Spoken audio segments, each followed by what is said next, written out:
Good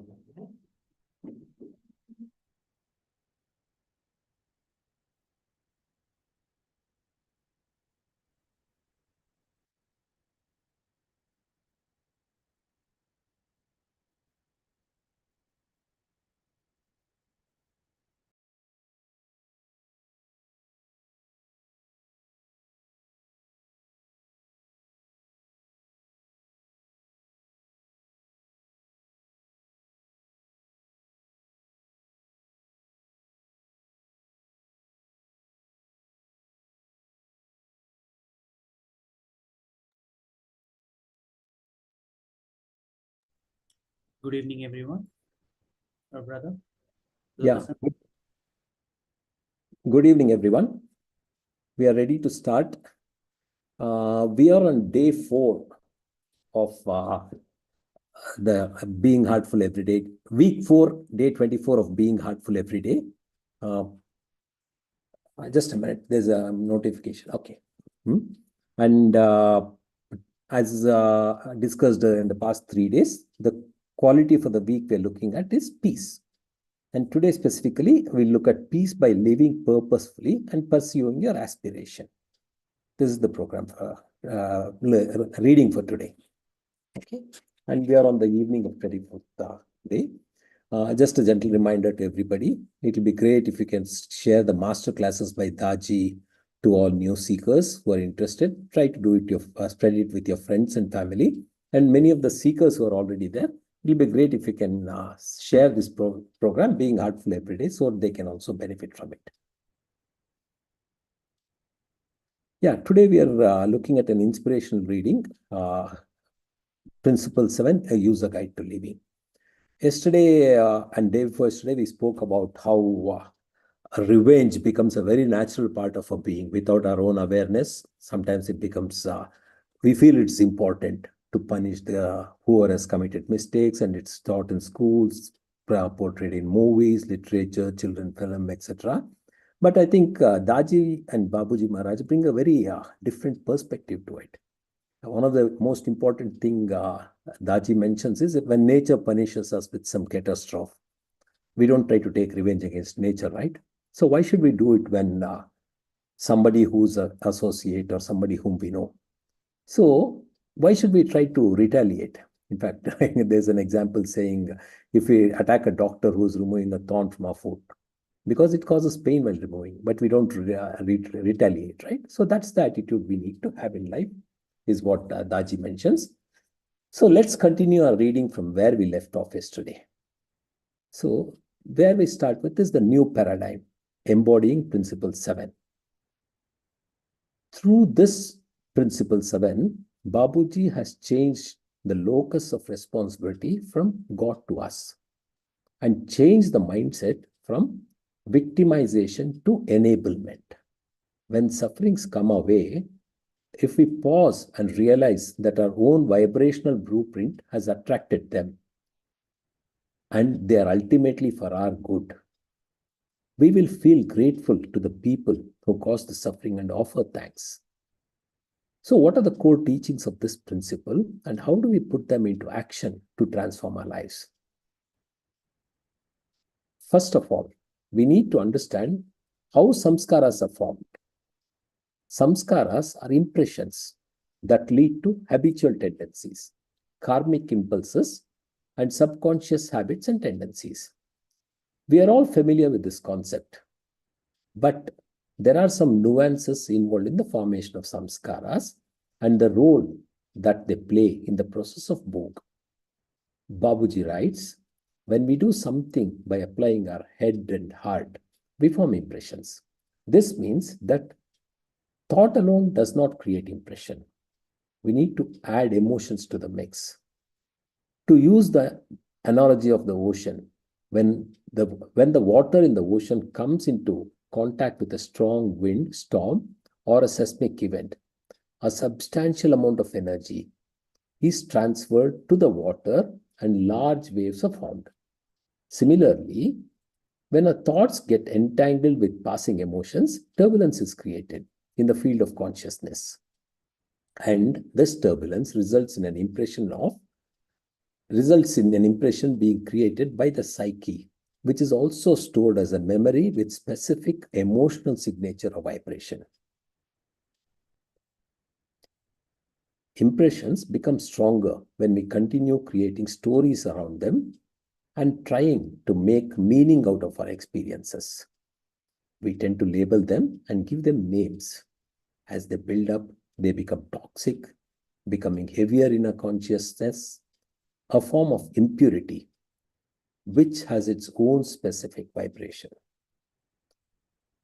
Transforming our belief system, the art of gratitude. This idea that our emotions create vibrations in our field of consciousness, which send out vibrational signals to the universe, attracting specific situations and people, has profound implications.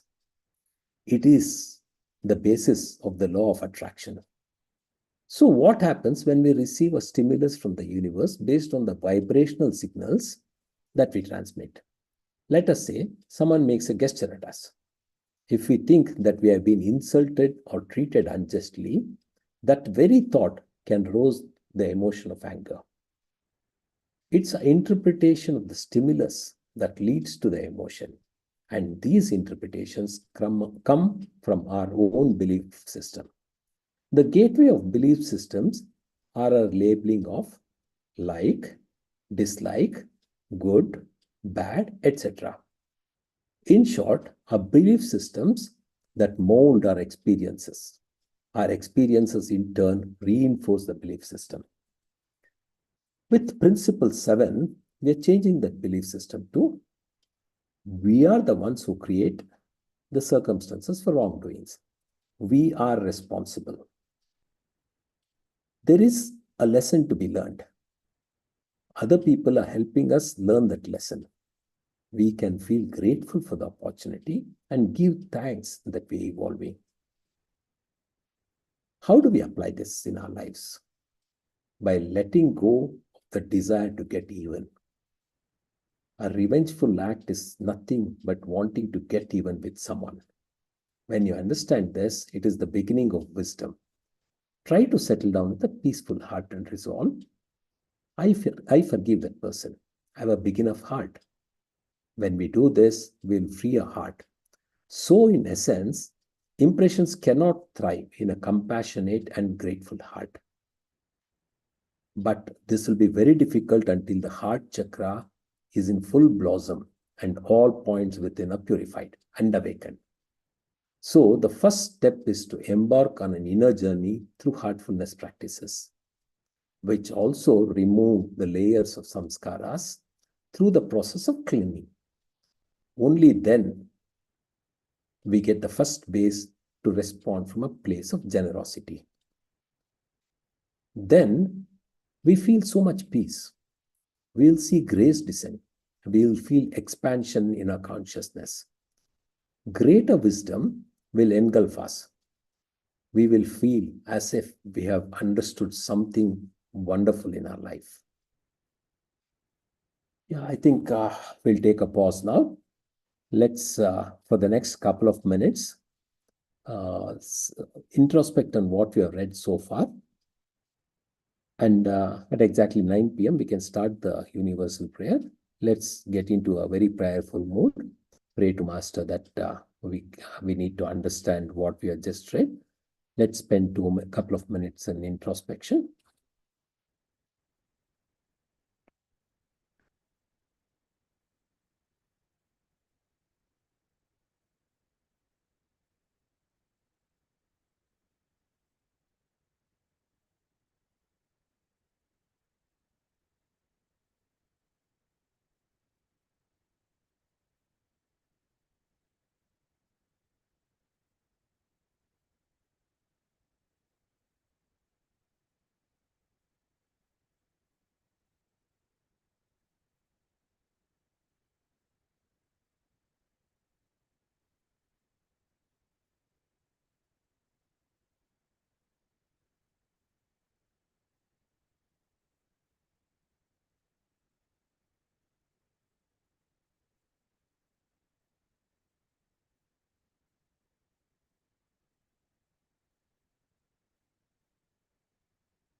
Yeah, it's 9 p.m. now.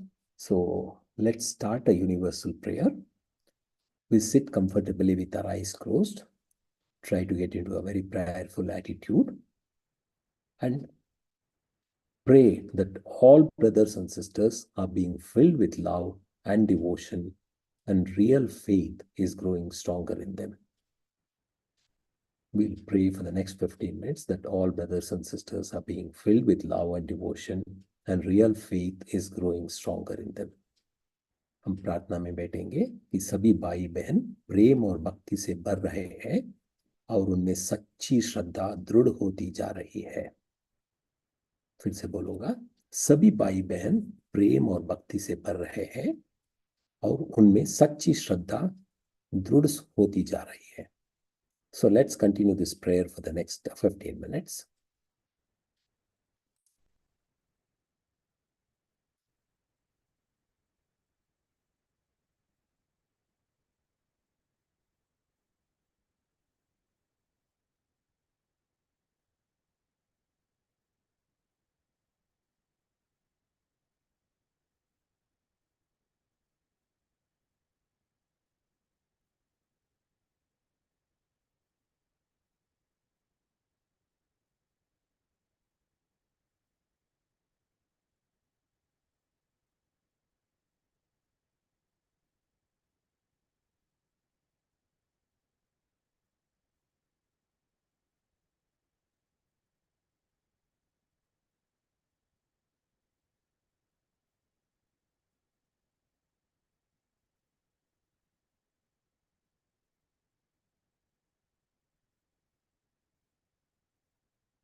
It's important to be in this prayerful attitude, our hearts full of love and devotion, and a very strong faith that my prayer shall work. So let's try to maintain that prayerful attitude and also have the faith that my prayer will work.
While retaining the prayerful state we are in, we can gently open our eyes.